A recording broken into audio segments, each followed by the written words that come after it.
So friends, let us begin with our next panel. This panel is called Stony the Road. And the reason why we came up with this title is because we wanted to bring together women who've been able to navigate through some stony roads in their careers and ministries, and who are willing to share the good and some of the bad experiences that have shaped them and have made them who they are. We wanted to hear what mistakes they've made, how they've overcome the challenges of being a woman, the intersectionality of race and nationality along with gender, and how did they keep moving forward? So at this time, let me bring back our Bishop, Tracy Smith Malone, and our Board General Secretary, Don Wiggins Hare, who's going to lead this group of tremendous women to share some of the things that I believe will help all of us as we continue to navigate our own stony roads. Thank you. Good morning, friends.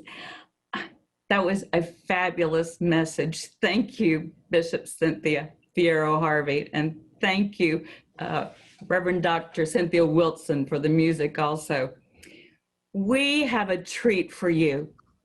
We have a collection, a panel of women, clergy and lay, who have persisted, who have been prophetic with their resistance, and friends, they have danced their way into leadership. We have the opportunity to listen to them, to learn from them, and to join in that dance. So I want you to understand, these are women from across the church who are the top of their field. But if you look closely, you'll see a few scars, you'll see a few scabs, you'll see a few skinned knees. And if you look at their hair, I'm not going to go there with that joke. If you look at their hair, what you'll see from these panelists are shards of glass. Shards, a few cuts along the way. There may be some Band-Aids, but shards where they have broken through glass ceilings, and we are so honored to have them with us today. Why are they here? Why did they agree to be on this panel? Why did they agree to be vulnerable and share their deepest journeys with you? In the words of several of our panelists, there comes a time in your career when you realize it's your turn. It's your turn to bring someone up and lift them up. In the words of the Black suffragettes, these are women who are lifting others while they've been climbing. We hope the stories of their stony roads, the journeys they have traveled, will encourage each of you on your journeys. So would you please welcome these incredible women with me, and we're going to go around and let them introduce themselves before we go a little deeper into their stories. First, we have Miss Christine Dodson. Ms. Dodson, would you please introduce yourself to everyone? Yes, good morning. I'm Christine Dodson. I'm a layperson from a small membership rural church in North Carolina. I serve as the conference treasurer and benefits officer in the North Carolina Annual Conference. I'm a CPA with my doctorate in business administration with a concentration in leadership. Being from a small membership church, I've served on many committees in the local church. My primary job is with the annual conference, but I've also been fortunate to serve on the jurisdictional and general church levels. I serve currently as the vice chairperson of the General Council on Finance and Administration. And in addition to that, I'm also a wife and a mom with one who's a college senior, a son who's a high school junior, and a daughter who's a high school freshman. So we're busy, like you all, trying to navigate virtual school and work and all the rest of life. And I'm thankful to be here with you today. Thank you, Ms. Dodson. Next, we're going to turn to our dear friend from across the globe, Bishop Joaquina Nhanala.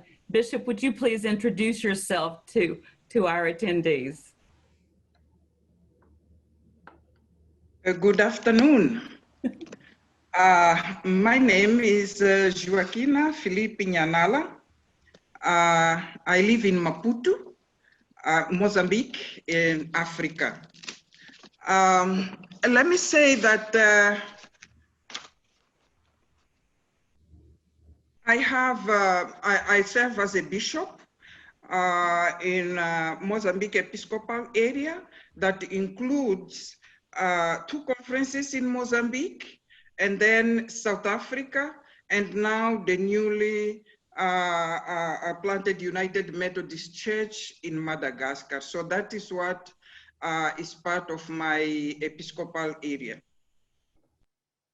I'm a mom of 4 children, 1 boy and 3 girls, grown-ups. And my husband is a retired clergy in the United Methodist Church. Before coming into episcopacy in the church, I worked as a coordinator of women projects.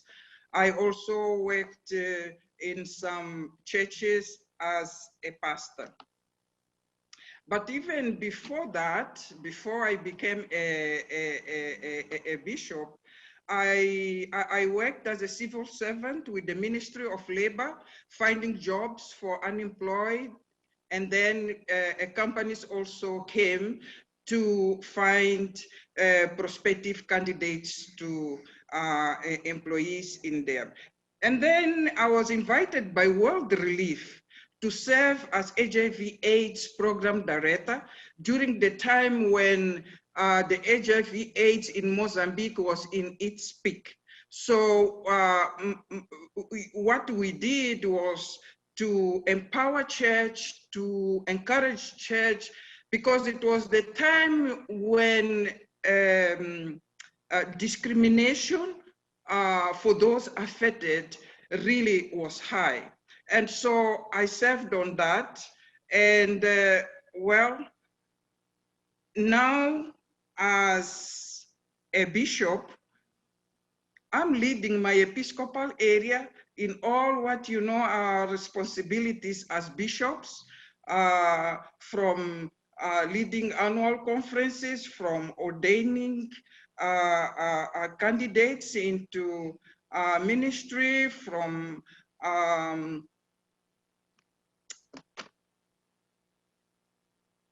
ordaining candidates into ministry, and all what you know about what bishops do. So that's what I'm doing now. Thank you, Bishop. We are excited in making disciples of Jesus Christ. Thank you, Bishop Nhanala. Our next member of our panel is Reverend Dr. Boyung Lee. Dr. Lee, would you please introduce yourself to our attendees? Good morning, good afternoon, good evening, depending on where you are.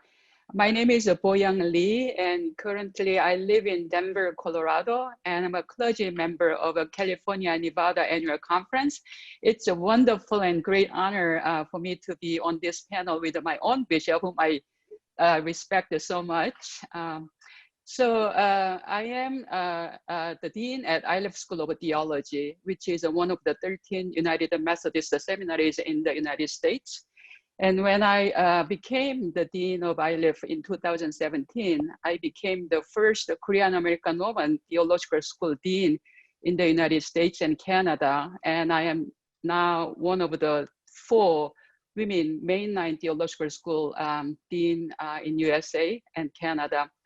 And I started my journey, theological journey in Korea, where I was a member of a Korean Methodist Church, but I had to leave home because until 1991, KMC had a rule in Book of Discipline that ordained the women had to be single for the rest of their lives. And that a rule that I find sexist and misogynist, and that was not in alignment with the call that I received from God. So I crossed the Pacific.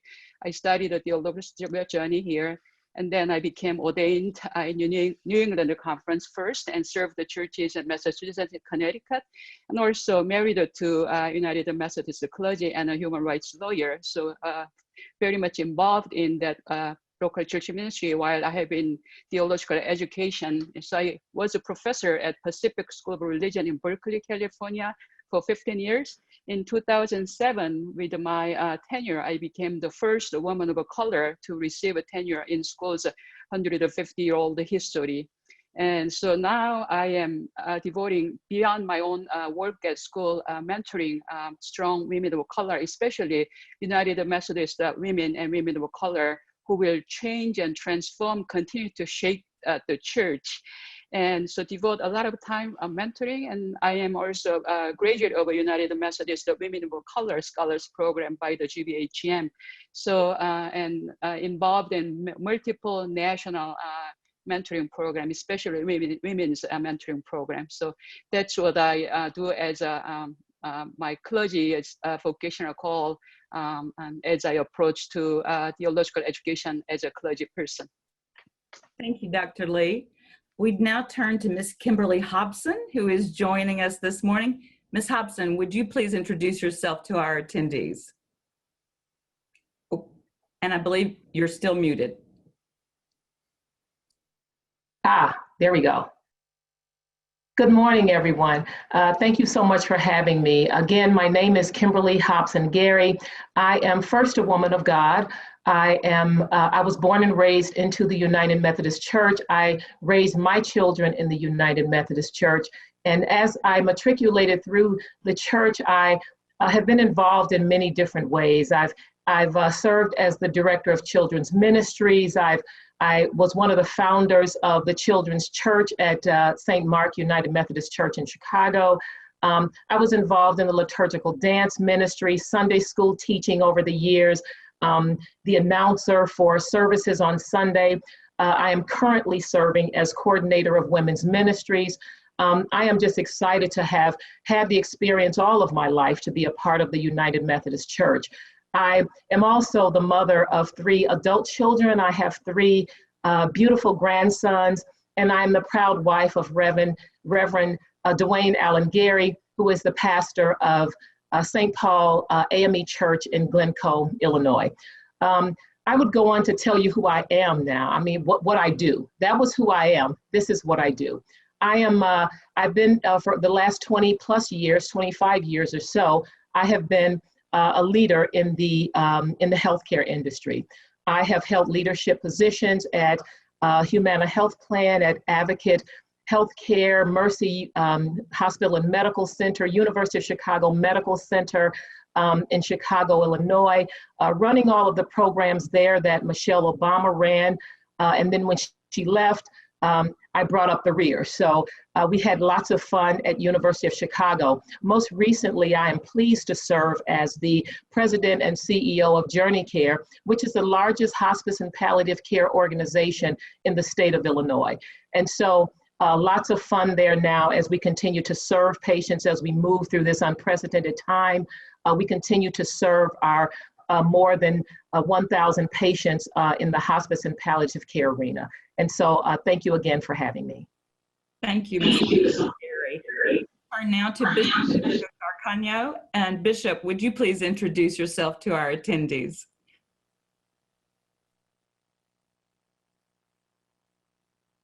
And I believe you're still muted. Thank you. All right. Thank you for the help. It's wonderful to be with all of you. It's great to be part of this amazing delegation of women and some men, I'm assuming, somewhere in the crowd. It's great to be together. I am from South Texas, from a town called Edinburgh, Texas. Grew up at El Buen Pastor United Methodist Church, one of our still large Hispanic United Methodist churches in this denomination that I'm very, very proud of. I'm a connectional person through and through. I'm a 3rd generation Methodist, and at the age of 16 was elected to a general agency that is now the General Board of Higher Education and Ministry, but was back then the General Board of Education, and have had so many wonderful opportunities to serve across the connection in ways that have deeply blessed me. I have served in 5 annual conferences now in my 44 years of ministry, and I have lived in 7 different states as well in service to Christ Jesus above all. I now serve, I'm very privileged to serve with my sister who just introduced herself in the California Nevada Conference. I live in Sacramento, your home, as you travel to Northern California. but the California and Nevada Conference, both areas are part of this Episcopal assignment. At this point, I serve on GCFNA. I just finished a long conference call of a committee related to Africa University because I'm on the board of Africa University.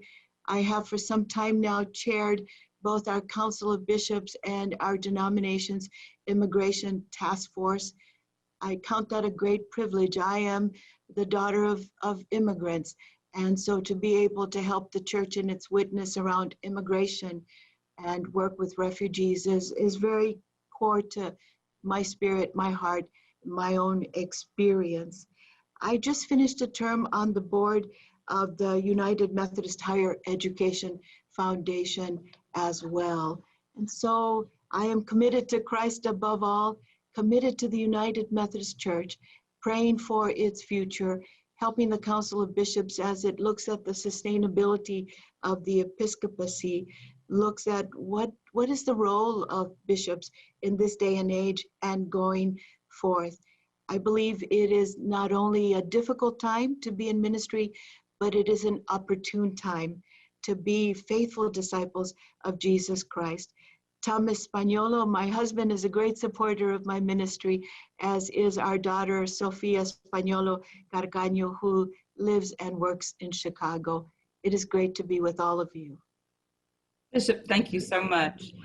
Next, we'd like to introduce Ms. Barabara Boigegrain. And Ms. Boigegrain, would you share with our attendees a bit about yourself? And you are also muted. The famous... Thank you. Thank you very much. It is so good to be with all of you, and my thanks to Bishop Tracy and Don for your wonderful hosting of this event. It's been really inspirational. I am Barabara Boigegrain. I am a lifelong United Methodist, a preacher's kid, if you will, born and raised in Colorado, now certainly part of the Mountain Sky Conference. I have a husband and 3 children now in their 30s. And when I finished school, I went off into corporate activities, corporate America, where I worked in LA and San Diego in benefits and tax.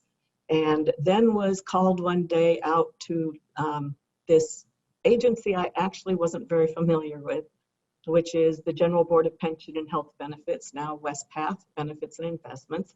And I've now been the CEO of WestPath for 26 years, coming in 1994 to this position.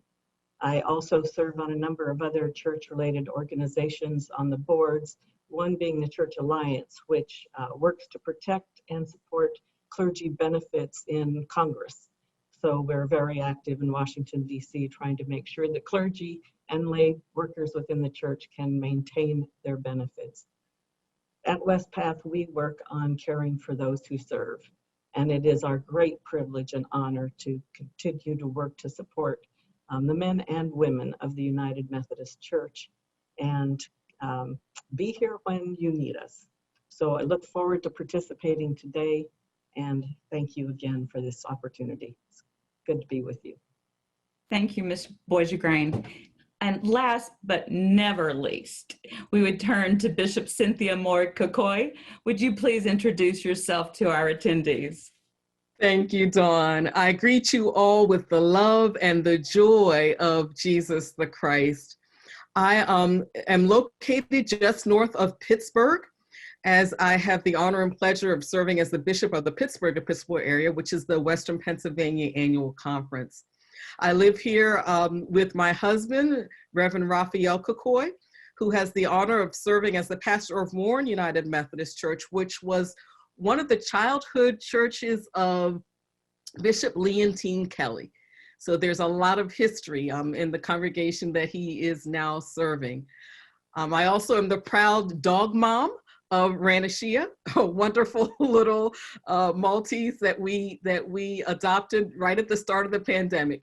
And so when you all were doing the words and things that have brought you peace during this time, our dog has brought us peace. Before going into the ministry, I was a school psychologist. I did that for 17 years. I was kind of reluctant to answer my call, and part of my reluctance was because my father was a pastor. He's now deceased, and I saw what he had to go through as a pastor. And I said, really, God, you're calling me to that? And so I was a little reluctant, and so spent 17 years being a school psychologist, but all of the skills I learned as a psychologist, I've been applying as a bishop. I'm fourth generation Methodist, fourth generation. In the United Methodist Church, I've had a pleasure of serving a number of leadership roles as a layperson. But now as a bishop, I have the honor of being the team leader for the mission engagement leadership team on the Council of Bishops. I also have the honor of serving as the president of the board for the General Commission on Religion and Race. And in that work, I also am working on the anti-racism task force for the Council of Bishops. Also working on a task force that's looking at the role of the bishop and the episcopacy during these changing times. So those are some of the things that I do, and that's some about who I am. Again, it's a joy and an honor to be with you today.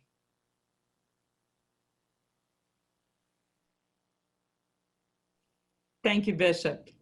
And I will hand this over to my sister bishop, Bishop Tracy Smith Malone. Well, good morning, everyone. I greet you in the name of our Lord and Savior, Jesus Christ. We just heard some amazing introductions. And let me tell you, you and we are in for a treat. We have such a blessed, diverse group of dynamic women of God who are about to share a part of, give us a glimpse of their stories. Each panelist will be responding to a series of questions, and each panelist will have 5 minutes to share their reflection. We will be giving a verbal cue when we are at 1 minute left for each panelist to share. After each panelist has had an opportunity to share, it is our intent to provide a time for questions and answers. So as you are listening to our sisters share their stories, I would only imagine that you're going to have some questions. It is our intent to get to as many questions as we can. So as you formulate those questions, we encourage you to put those in the Q&A. Our first panelist, who we are going to invite to respond and reflect with us, is Ms. Christine Dodson. Christine, you are the Vice President of the General Counsel of Finance and Administration of the denomination, GCFNA. We know that we have all heard of the glass ceiling. So tell us, Christine, your story of encountering the proverbial glass ceiling, and what sacrifices have you had to make along the way? Might there be any regrets that you have? And Christine, in your sharing, tell us, what advice might you give to your younger self? Thank you.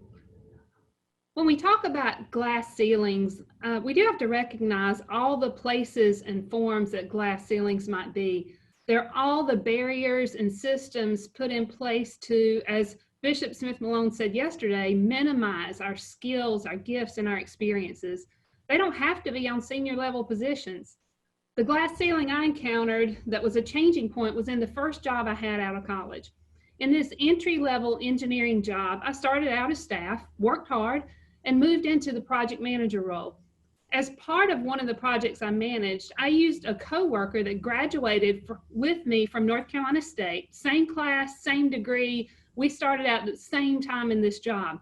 The difference was that I was the project manager and he was staff on my project. As I managed the project, I soon figured out that he was being paid almost 30% more than I was. The stereotypical, I was earning 70 cents for every dollar he was earning. When I figured this out, I asked a more senior project manager and was told, that part of being a project manager is being able to handle learning about other people's pay rates. Well, I knew it wasn't right, but I wasn't informed then about wage gaps and pay discrimination. To make the long story short, I kept working, but it never sat right with me. I began looking around, was offered a job making more, actually more than my male coworker. I went to my vice president, told him what I knew. They immediately raised my pay to get me to stay. They only did that when they knew I was going to leave. At the time, I was happy with that because I got what I wanted. I didn't yet grasp the full implications. At that time, I worked most closely with a female vice president and company owner, and I called her to tell her what I was doing. She encouraged me to fight for myself. I found out later that she called my vice president to speak up for me and tell him of my value on her projects, and this should not have been an issue to begin with. She was the one who had taken interest in me since I started at the company, even though she was in a different office, and she placed trust in me by assigning me to higher level roles on her projects, giving me opportunity to learn and grow. I've since told her that I credit much of my growth and success today to her investment in me when I was starting out. As I've grown, I've looked back on that incident as one that changed how I look at equity in the workplace and how important it is to be partners in building female leadership. I recognize the support I had from my mentor and how her investment in me literally changed the direction of my life. I work now with the goal to be that support person for the next generation of leaders. What role can I have investing in others? How can I help guide someone just starting out or who is growing in their career or their life to make a positive impact? But it wasn't just her. When I left engineering and moved into accounting and business, I was fortunate to work for another strong female with others who have followed right along behind them. It's easy to pick out those who've invested in me, and because of them, I claim my role in investing in the next generation and being the person that I hope they call right away when they succeed, because they know I'll be cheering them on. When I look back over time, though, I do wish I'd done some things differently. If I were given advice to my younger self, I would tell myself to speak up and call that wage gap exactly what it was: sexist discrimination. I wish I'd spoken very clearly about it and not just stopped with me. I wish I'd expanded the conversation to make sure my female coworkers were not also being discriminated against. At that time, it didn't occur to me. I see now the sacrifices that have been made over time from female leaders who came before me, even where I am now, with the struggle my predecessor had with fair pay for her work. I'm thankful for those who have battled this before me and pray that I'm doing my part to ensure equity within my spheres of influence now. Those battles don't come easy. There are sacrifices along the way, from learning how to be who you are when trying to fit in with this array of stereotypes, to family and personal sacrifices when you feel a need that you've got to work a little harder than everybody else to prove yourself. I wish I realized earlier to appreciate the gifts God has given me and use those gifts to stand up for myself and others very clearly. My regret that I was not more clear in what was going on at that time may be why I tend to be just very upfront and transparent with what I'm thinking now that I'm older. I realized from this experience how much I owe to those strong female leaders who took time to invest in me. I pray that I'm following that lead and investing in other women, helping to set them up for success and supporting them when they get there. I think our support of each other is one of the most critical ways we grow as a community of women, personally and professionally. And so I'm thankful for the chance to be here with all of you today. Thank you, Christine. What a powerful testimony and witness. Thank you for your bold and prophetic leadership. Our next panelist, Bishop Nhanala. Bishop Nhanala, you are the first and only female elected as a United Methodist bishop on the continent of Africa. So Bishop Nhanala, share with us your story of sexist or misogynistic behaviors that you have experienced in your professional life and ministry, and how have you responded to them? And if there is anything that you wish you had said or perhaps have done differently? And if you would, Bishop Nhanala, if you would include in your story, what do you see as one of the greatest challenges facing women in leadership, especially in Africa? Thank you, Bishop. Let me first say that in this continent, bringing women into leadership is really taking a very slow pace.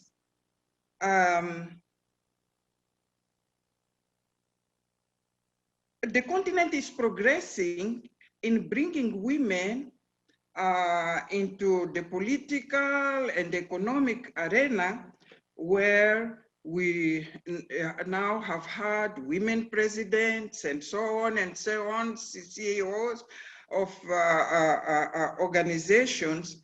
But the church is taking a slower pace into bringing women into leadership. As you are saying, I'm the only female bishop in a pool of thousands of clergy women, educated, competent, that can even do a better job than some other bishops.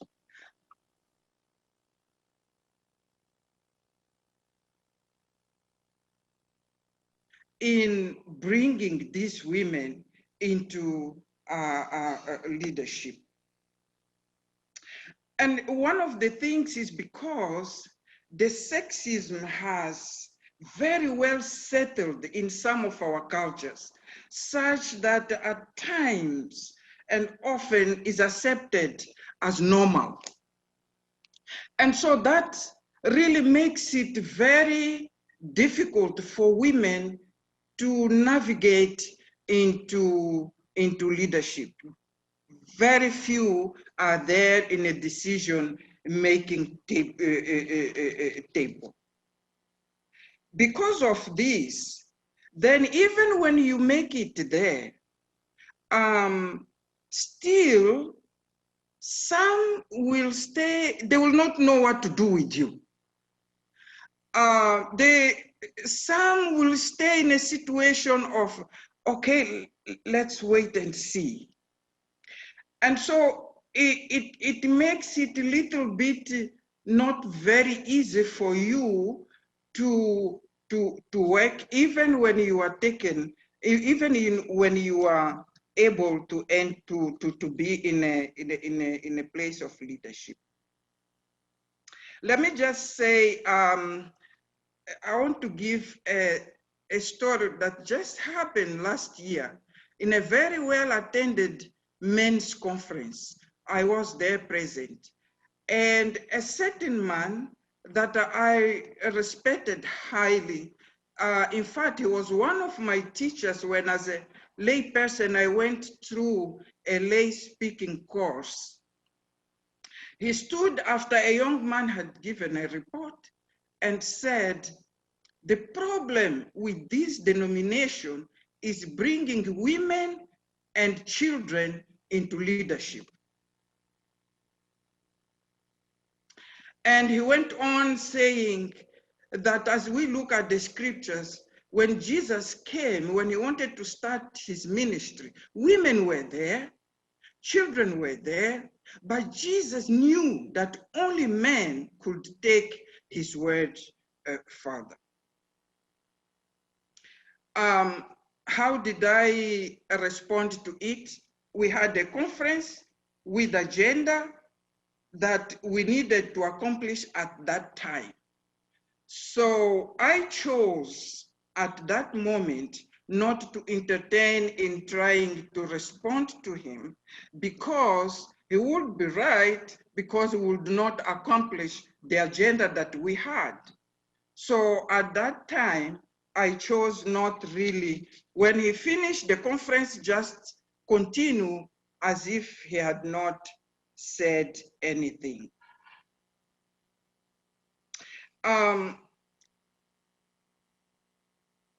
Some mistakes that I have made. Let me just talk about one of them.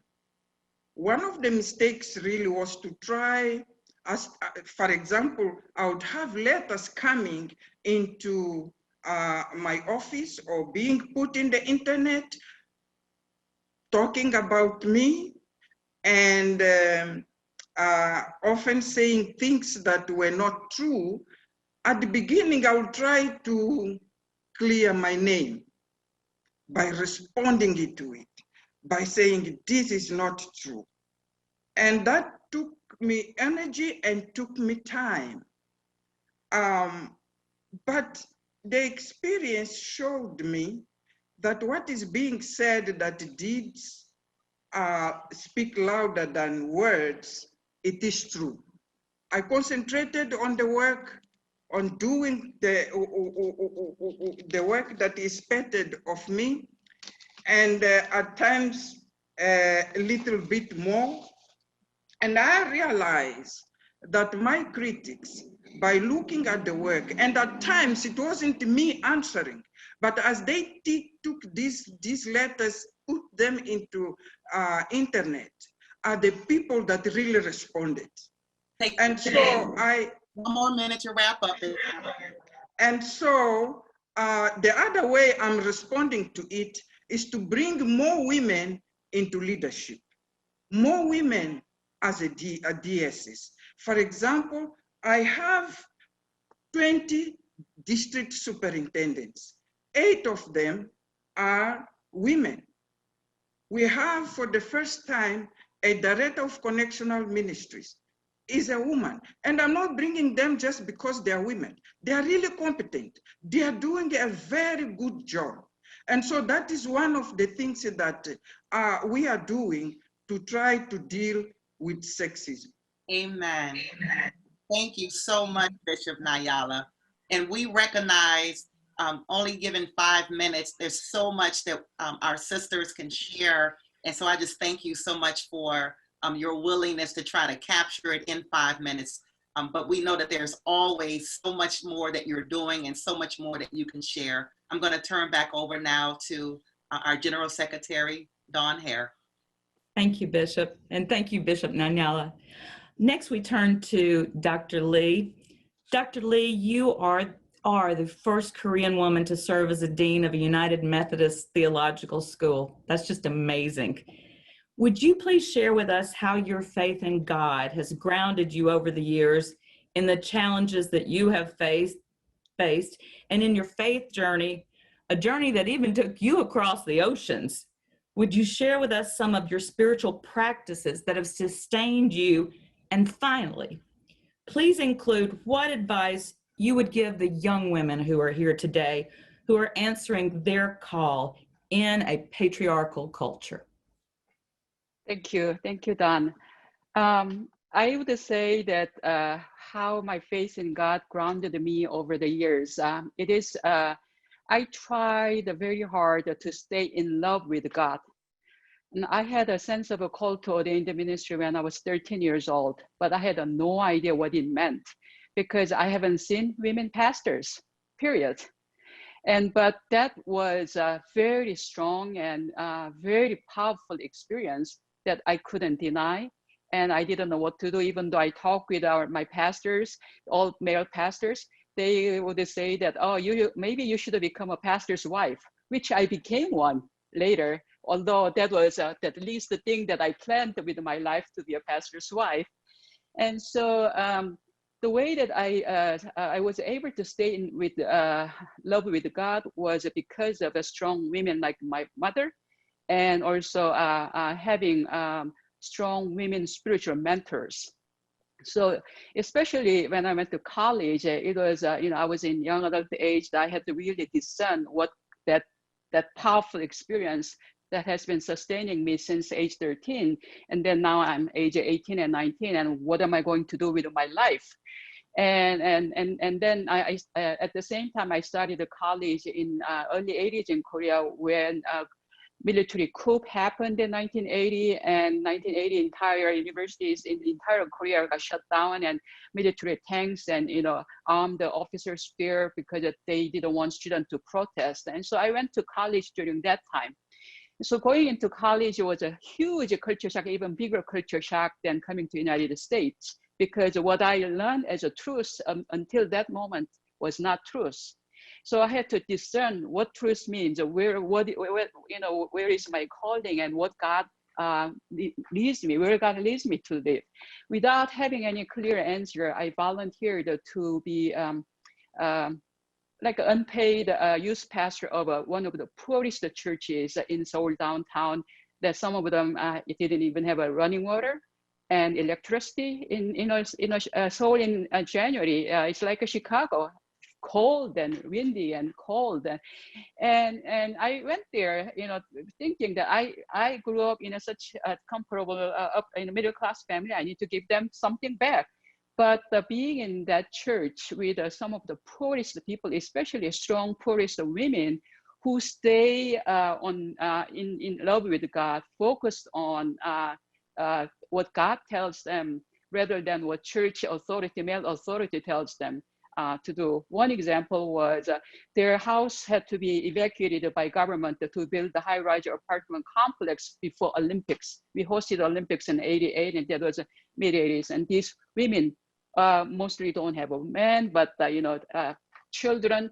They were forced to leave their house without having any solutions. So they invited me, they are very young pastor, to be in solidarity with them. So it was for me, pastoral answer rather than political answer, to be with them. Then I started being labeled as not Christian woman-like behavior that I'm exhibiting as a leader of the church. But what I learned from them was when women are in solidarity together rather than competing with one another, that we create some powerful force. That's the lesson that I learned from them, regardless of how much you have. And those are the women who charged me to leave home and study and be ordained, and so that their voices are heard.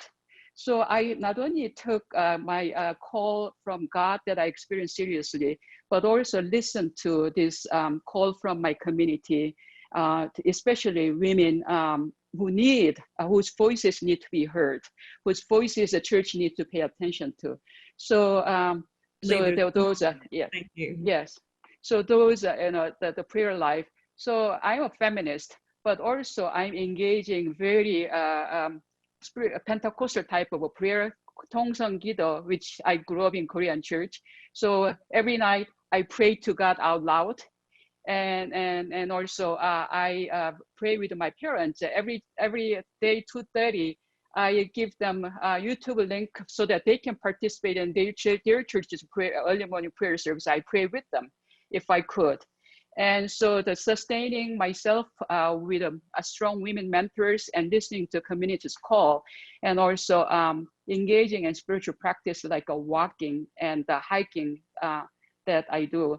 And so, and also listening to good music. And before COVID, I walked a lot, but I was harassed by white men with a dirty American flag and shouting at me with a Chinese virus. And so around my house, in my neighborhood. So I don't feel safe as a woman of color to be alone, but I am now surrounded by some of the ally women colleagues who walk with me, who go to hike, mountains hiking, and then we also maintain our silence because we know how important that is, and not only the praying out loud. So that's how I sustain myself, thanks to my good colleagues. And so advice that I like to give my younger colleagues in a very patriarchal culture. Number one, do whatever that sustains, nurture your soul, and so that you can stay in love with God.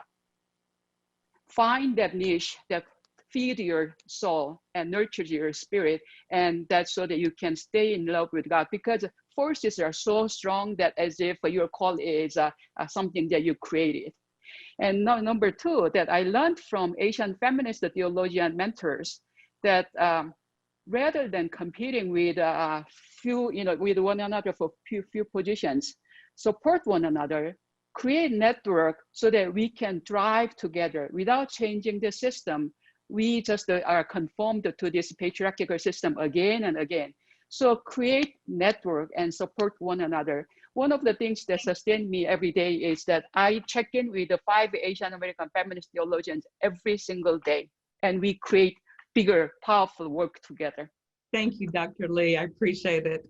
And we are so sorry to cut these shorter because they're so rich, but we have to get around to everyone. So thank you for the richness of the conversation. Next, we'll turn to Ms. Hobson Gary. Now, Ms. Hobson Gary was someone who put off graduate school, and I'm not going to tell you how old she was when she went back to school. She can choose that to tell you or not herself, but I was way impressed when she shared that with me. She is also, as she shared with you, the CEO of the largest hospice and palliative care organization in the state of Illinois, especially in these COVID-19 days. Just imagine what that encompasses. So Ms. Hobson Gary, would you share with us, because many of us can't imagine going back to school in midlife or so. Would you please share your story of what sacrifices you made along the way, whether you have any regrets, how your faith sustained you, and what your spiritual practices are. Also, do share with us a bit about how the COVID-19 pandemic has no doubt affected both your leadership on multiple levels, as well as affected the frontline workers that are in your charge. Please leave us with a message of hope. Ms. Hobson Gary. Yeah, so thank you so much. I must say that I went to college here in Chicago. I went to University of Illinois at Chicago, and right out of college, I got married and I started having children. I had my first child at 24 years old. And I always had the desire to go back and get an advanced degree, but I was so committed to my children and my family that I just started to raise my family. I started to move forward, having the jobs that I would get at that time. It's very interesting that as I matriculated through my life and my raising of my children, I never, ever lost that desire to go back to school. But it's very interesting when you follow the direction that God sends you in and you are really obedient. My career continued to move forward. I continued to be promoted as a lay woman of God. I continued to move through my career. But when my children were my daughters were 16 years old, I thought I should go back to school. And so I thought, okay, I went to Governor State University and I applied and I started a master's program.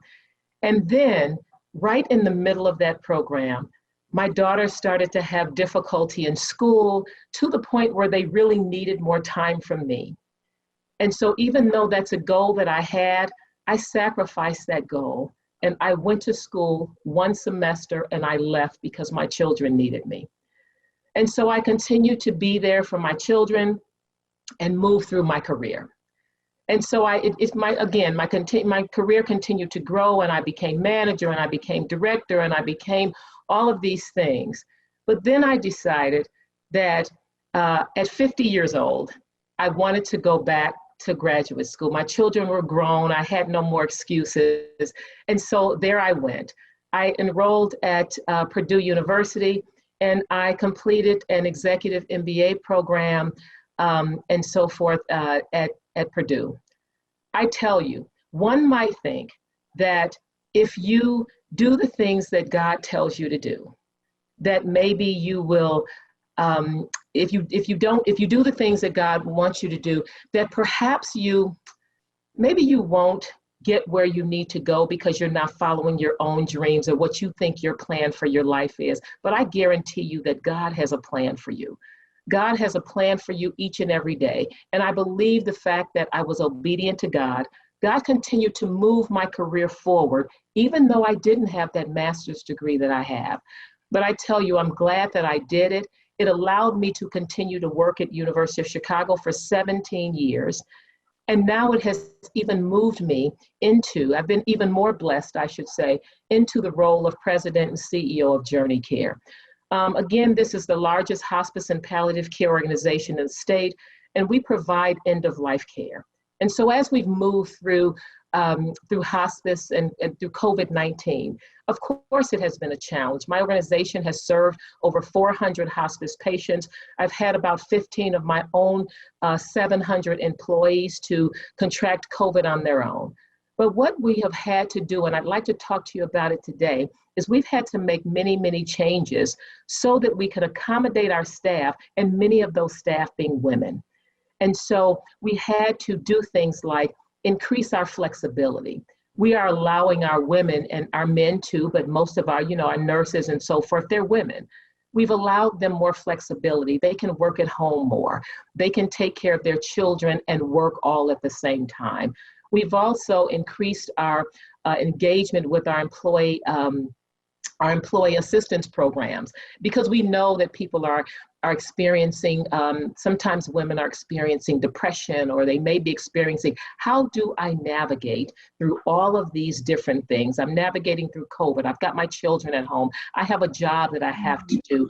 And so we've been able to implement lots of things to really help women as they move through their career.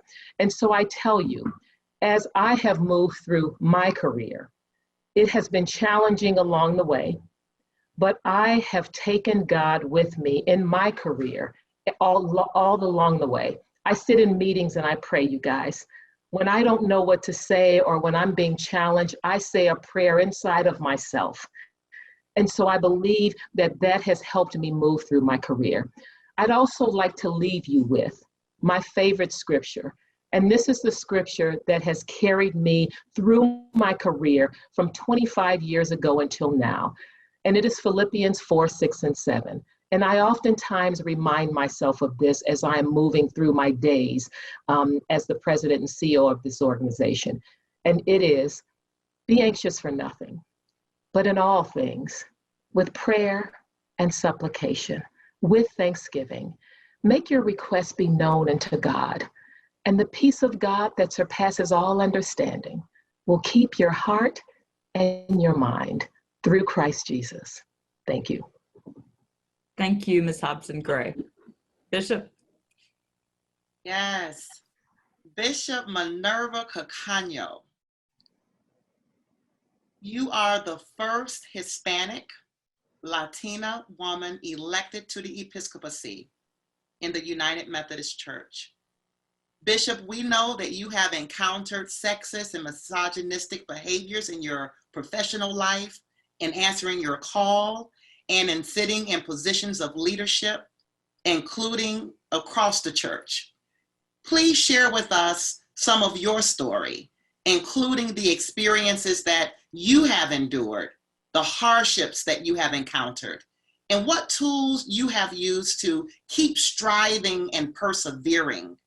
And if you will, share with us, where were you able to find allies? Where were you able to find allies? Thank you for this opportunity.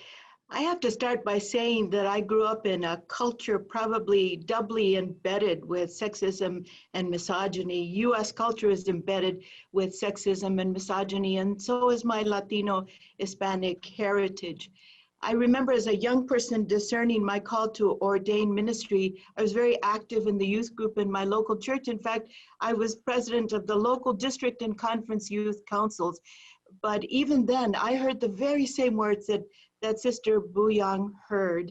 One day at an MYF meeting, I was with a group of boys from the group, and our very supportive pastor came up and looked at me, and he said in front of these boys, "Minnie, you would make an excellent pastor's wife." And it startled me. All the boys just took a step back away from me. I interpreted they're moving away as they're saying, "Oh, we don't want to be married to her." In retrospect, I realized that they stepped away because they weren't called to ordained ministry, but I was. And I found myself standing alone in that moment. When I discerned that being a pastor was God's call to me, I felt this joy and I felt this peace. Since the age of 5, because of an experience, an amazing experience I had with the Holy Spirit, I had been trying to figure out how I could live in God's house. I was so excited about telling my parents. I told them that very week. My mother, who'd been the most ardent supporter of my discipleship, just sat there and cried. I later learned that she was thinking how hard ministry was for men and could only begin to imagine how difficult it would be for me. My father, on the other hand, had no qualms in saying to me that I was wrong, that the sense of call was nonsense because women weren't called to ministry, and that it was unscriptural. He didn't speak to me for several weeks. It was very difficult for me. And I'll tell you that I didn't speak to him about my call for the next 8 years. When I was ordained, my mother suddenly felt free again to support my discipleship, my ministry at that point. And my father had this total turnaround, which surprised me. So one day I asked my father what had changed. And he said to me with a great big smile, he said, well, I thought if it was all right with a good bishop, it must be all right with God. I hold on to that. Friends, culture certainly plays a real important role, negative role in this case, in maintaining structures of sexism, of misogyny, but so does the church. We lead by example. And my good bishop, Bishop Eugene Slater, led my father to his transformation by example.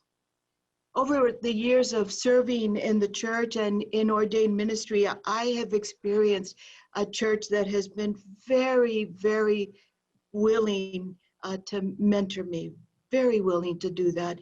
Lay and clergy persons alike have opened so many doors, so many opportunities for me in service in our beloved church and in the world that I could never have imagined growing up poor, picking cotton in South Texas, because of the support of many and because of the inspiration of 3 women who were serving as local pastors when I was growing up. I became the first woman ordained and became the first district superintendent in my home conference. In ordained ministry, male pastors, because it's been male pastors around me, have always been willing to guide me and to share their wisdom with me. However, when I began to claim my own voice and assume roles of leadership and express my own thoughts, not only did the support end from some of them, but some of them actually acted in very harmful, even violent ways towards me and towards my leadership. But again, bishops were very supportive. I just want to say that the role of leaders, clergy, laity, bishops, and everyone else is so important to stand with one another. I want to say that even as a bishop, I've experienced some of the harshness of this church. I've been told that I'm that woman who doesn't speak for me. I've been told. I've been called the bitch. I've heard pastors be told that they should get me out of the pulpit. And I've been told to go back to where I came from. It's their negative, biased, and very wrong assumption that I came from Mexico as an undocumented wetback. That's happening even today. That's sexism, misogyny, and racism. Where do I find my support? From this wonderful group of clergy women with whom I went to seminary and with whom I still gather every year, and by serving beyond the United Methodist Church as well, with Planned Parenthood, with the Human Rights Campaign, with immigrant rights groups, with the Industrial Areas Foundation, with the California Endowment, and with all of you. Thank you. Amen. Praise be to God. We have heard such powerful testimonies from Christine, from Bishop Nhanala. We've heard some powerful testimonies from Dr. Lee, from Miss Kimberly. We've heard just now powerful testimony from Bishop Carcaño. We now turn to Barabara Boigegrain. Barbara, first woman to be elected General Secretary of the General Board of Pensions and Health Benefits of the United Methodist Church, which is now Westpath. Barbara was a young adult when she became the General Secretary, and she now manages $25 billion. Let me say that again. $25 billion she's responsible for managing on behalf of the Westpath investments in the United Methodist Church, which is the largest faith-based pension fund. Barbara, you began your professional life in a world of finance and investments where there were only few women role models. If you would, share with us what type of sexism you encountered. How did you handle it? And what evolution of behavior you have seen over the years, personally and professionally. And if you would, Barbara, briefly share with us what you see as the greatest challenge that women are facing in these uncertain times, navigating their career paths, balancing life, work, family, journeying through a pandemic, personally and professionally. What is your hope, Barbara? What hope do you have for women who meet those challenges? Thank you.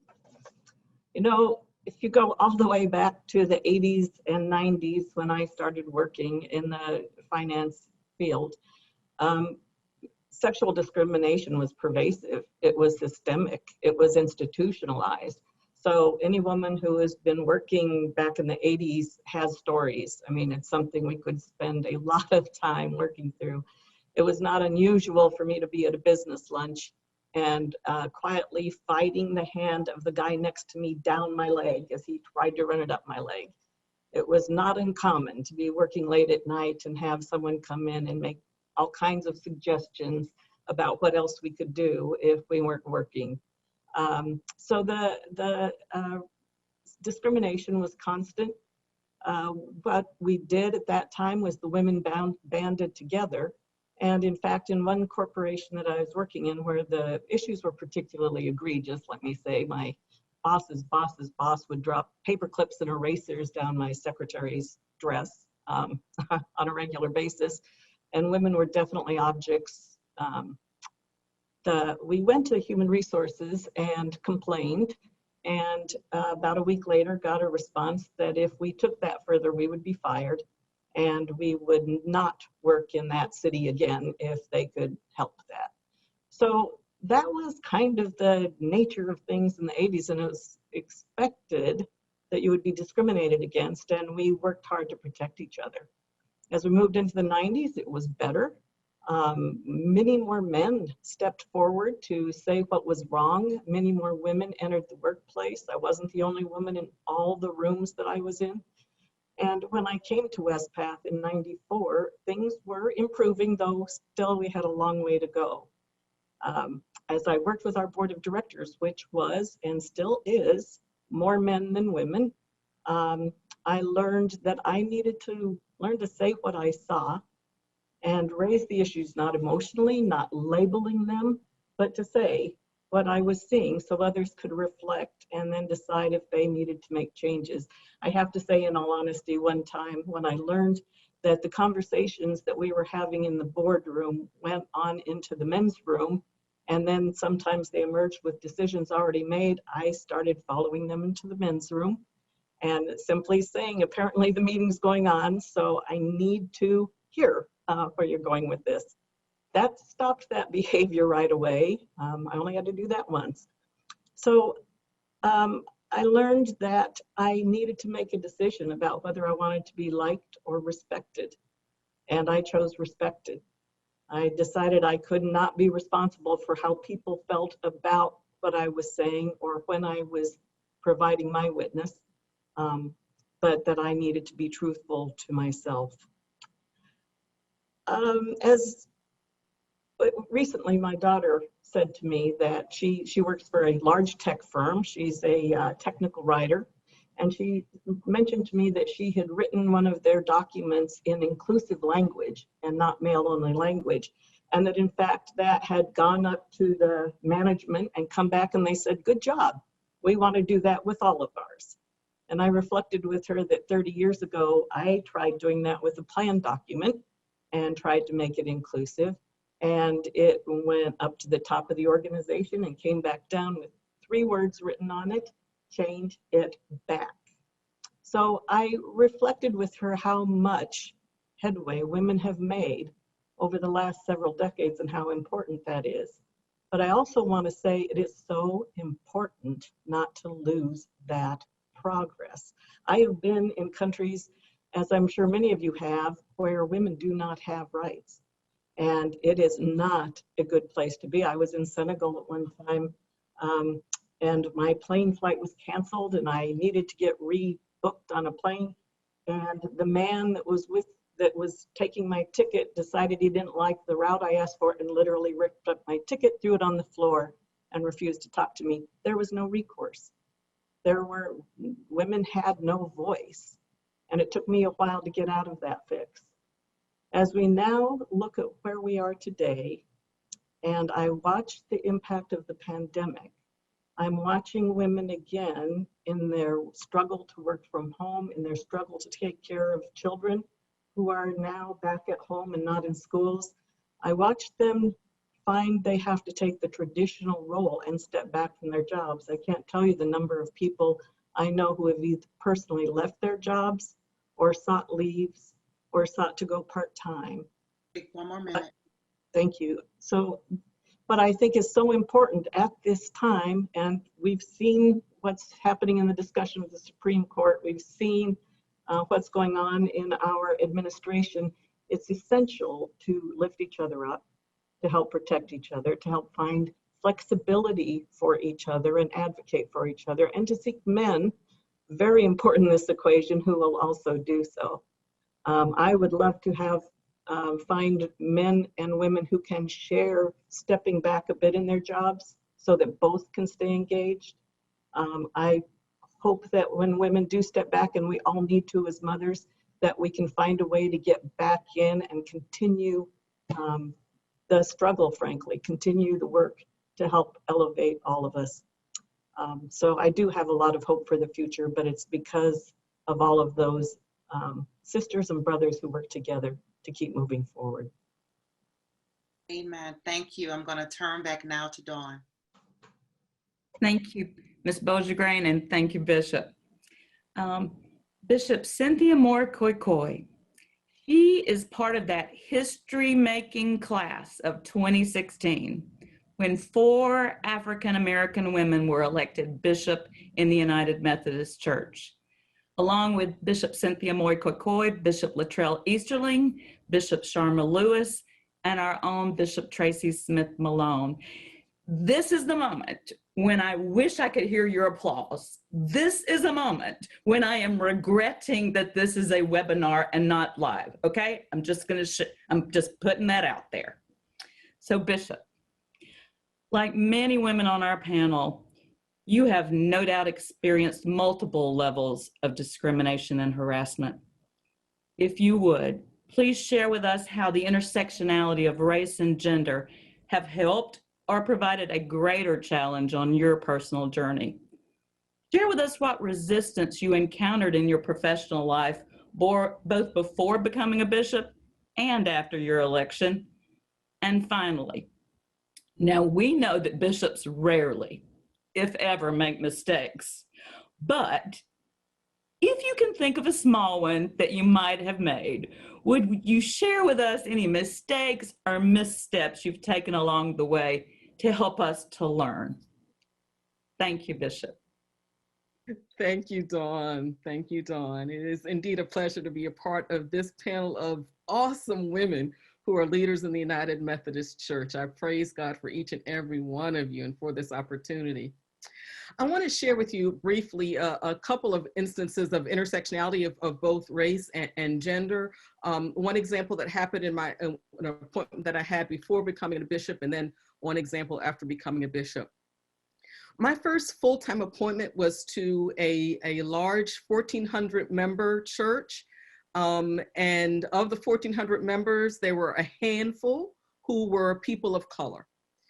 And so at that take-in meeting, when I met with the Staff Parish Relations Committee, I asked them what impact they thought or what challenges they thought I might face as a Black woman serving this 1,400 member, predominantly Anglican, Anglo-American church.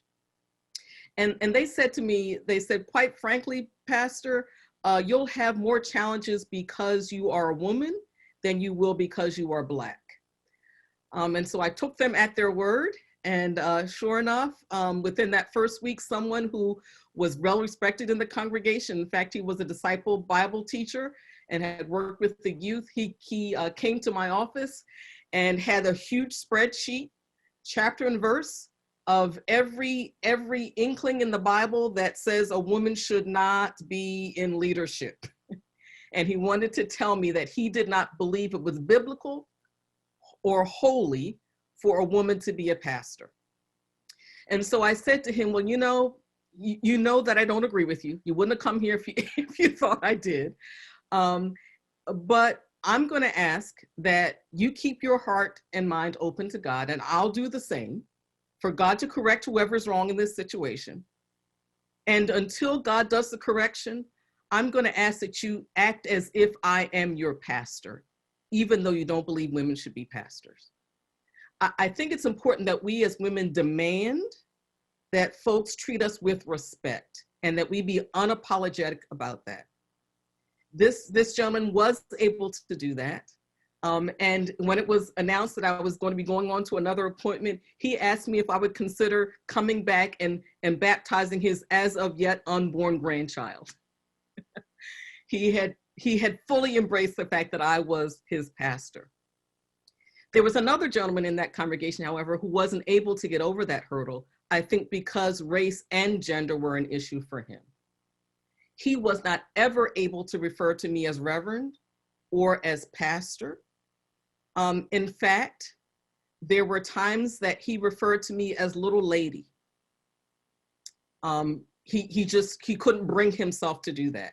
And even though there were other clergy people female clergy people on staff, he was able to call them at least by their first names.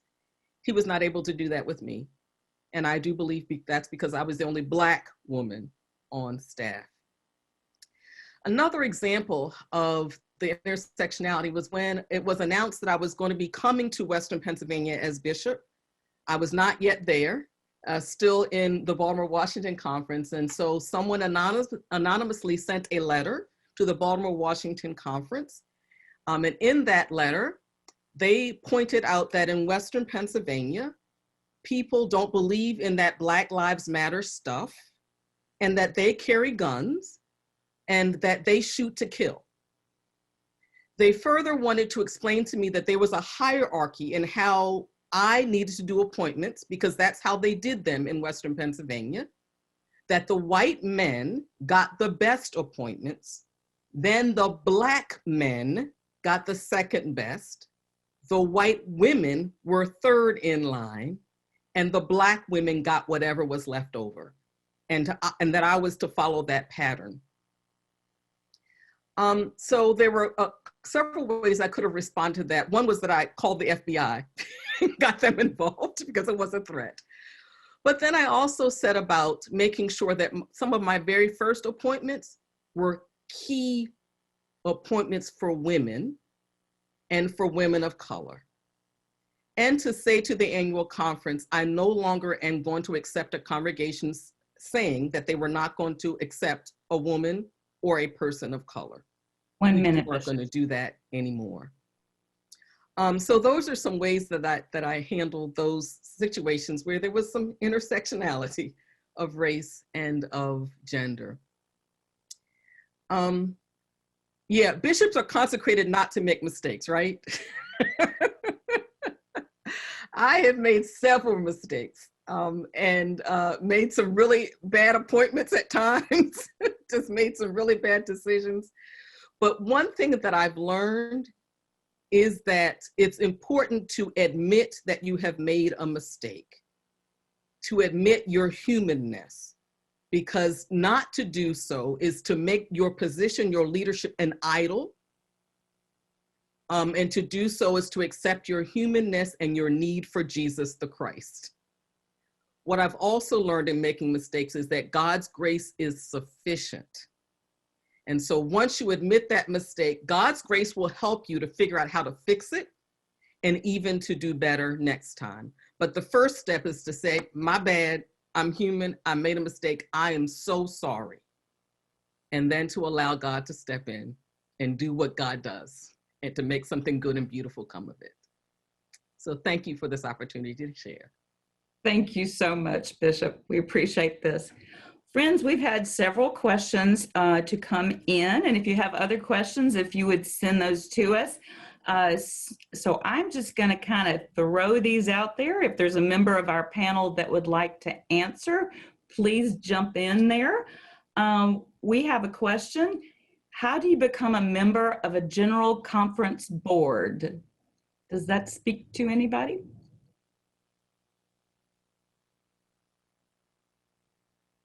Oh, yes, Ms. Boigegrain. I can provide us some input, and I'm sure others can also. Of course, one of the ways is to become a general conference delegate or jurisdictional delegate, because then your name is put into a pool and those individuals are elected to the boards and agencies through the jurisdictional pool process. You can also, in my opinion, let the general secretary know or send a note, because we are always looking for good board members and for diverse talent to put on our board. And so I spend a lot of time meeting with people and talking with people so that for the positions that our nominating committee fills, we provide a whole list of individuals who are interested. I also think it's important to talk to the conference leadership, because the bishop and the conference leaders can help help you get connected with the nominating committees and individuals who find people to participate on the boards and agencies. Thank you. Is there anyone else that would like to speak to this question? If not, I'll move on. We have another. This question comes from Guam. I have heard of pay discrimination against women clergy in annual conferences in the United Methodist Church, especially in southern states.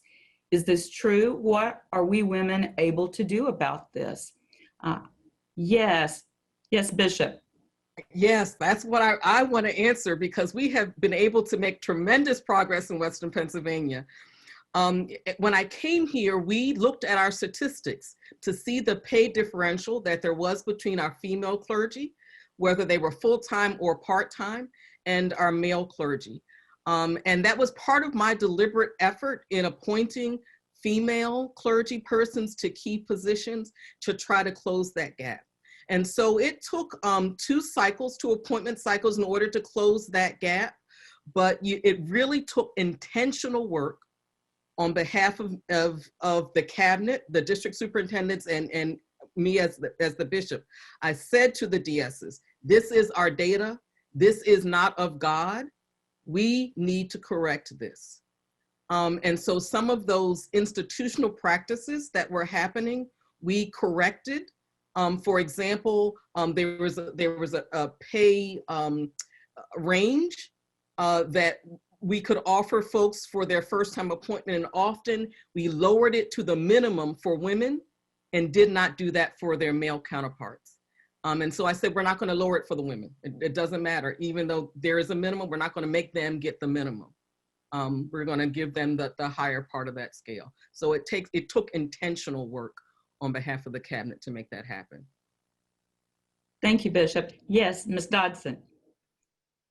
Yeah, I'll add, because we've done some work on this as well in the North Carolina Conference, being one of those southern states that was specifically mentioned in that question. I wanted to mention that we've worked on pulling these statistics over the years and then trying to compare those with the direction that they're taking. So we're better than we were, but even in North Carolina, where we have a very strong Episcopal leader who's working very hard on this topic as well, we're still behind. We're still, the last time we looked was about 87 cents on the dollar. Now, interestingly enough, that's almost exactly equivalent to the disparity that we see with ethnic appointments. So where we're seeing non-white appointments, that's about the same disparity that we see based on gender as well. So we're trying to stay with that, and our cabinet has been working on that. As the bishop was just mentioning, those superintendents and the cabinets, they're the ones making those appointment decisions. They do run into issues sometimes when we're getting into some of our, if our clergy are falling into more traditional roles, we do tend to see the same type of a trend with the female kind of stepping back from the profession. And when they step back with COVID, one of the most recent studies said that women in general are stepping back from their work weeks by about, on average, 2 hours per week. Doesn't sound like a lot, but that's 5% of the work week. And what does that mean long term for those women when they're not in the same place they would have been for promotions and salary wise? It means a lot. So we definitely are seeing that in our southern state, and our cabinet has been actively working on it, but do still have some challenges when they are making those appointments, and they are having to really step into that and be a bit more, I think, aggressive in order to close that gap just a bit. Thank you. Thank you, Ms. Dodson. And let me refer everybody, I'm going to put a shameless plug in right here. If you'll go to the General Commission on the Status and Role of Women, we have resources where we have actually been mining this data. The wage disparity in the United States, in collaboration, we gained data from Ms. Boigegrain and the folks at WestPath as well as GCFA. In 2015, it was about 83 to 84 cents on the dollar. We are doing another study, and under the leadership of Reverend Pam Pirtle, we will be coming out with a new study on what the wage disparities are going into this next year. So be on the lookout for that. We're continuing to monitor and mine that data. So I believe we have time for about one more question before we have a question for the whole group. This question is with regard to women pastors in cross-cultural appointments. What advice do you have for them, and what advice do you have for the laity on how they can best be supportive of those appointments?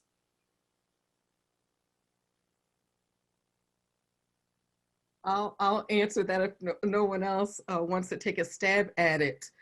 I think care for yourself if you are the clergywoman of color, and make sure that you have a good circle of friends and supporters with whom you can be completely honest and share your deepest concerns and your greatest joys and successes in your ministry.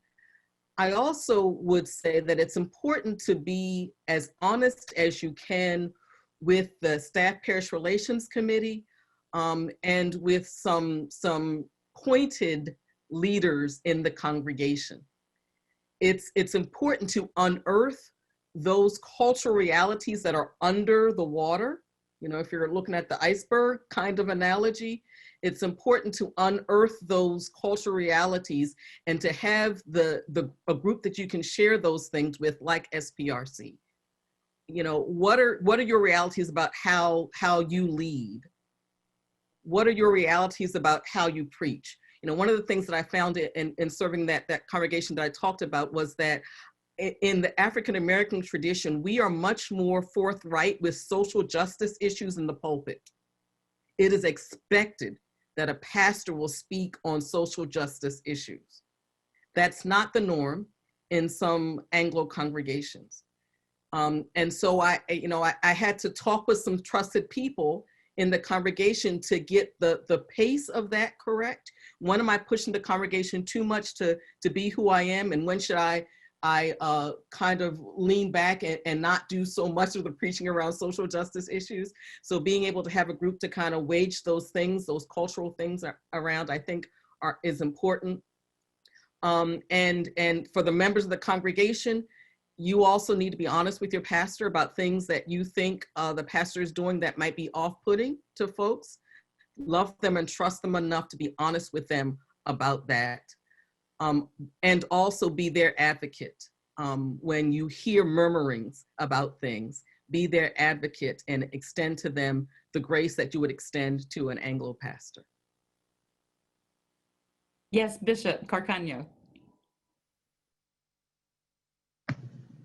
Thank you, Bishop Moore-koikoi. I agree with everything that you have said. What I would add is to not be afraid to be yourself and to share yourself with others. And sometimes that takes interpreting our cultural background and taking time to do that. But I also want to say that it is such important work for cabinets, bishops, and district superintendents to do training, to walk alongside and do some training with the church that's receiving a cross-cultural appointment, their first woman, first person of color. And some of the resources of the General Commission on Religion and Race for that purpose are there, and they're wonderful resources. Again, the word intentionality has been used several times. Bishop Moore-koikoi has used it. You have to be intentional and not just assume that we're in the post-racism, post-sexism era. We are not. It takes intentionality. Thank you, Bishop. I just want you to know that the questions, there are still many questions, and we're sorry we can't get to them. But one note that is especially important is how inspirational each of you with your stories this morning have been, how inspirational each of you has been to the members who are attending this webinar. So I want to thank you. Bishop Malone. Yes, thank you, Miss Christine Dodson. Thank you, Bishop Joaquina Nhanala. Thank you, Dr. Boyung Lee. Thank you, Miss Kimberly Hobson. Thank you, Bishop Minerva Carcaño. Thank you, Miss Barabara Boigegrain. Thank you, Bishop Cynthia Moore-koikoi. Thank you, thank you, thank you for your stories, for your testimony, for your wisdom, for the sharing of your experiences.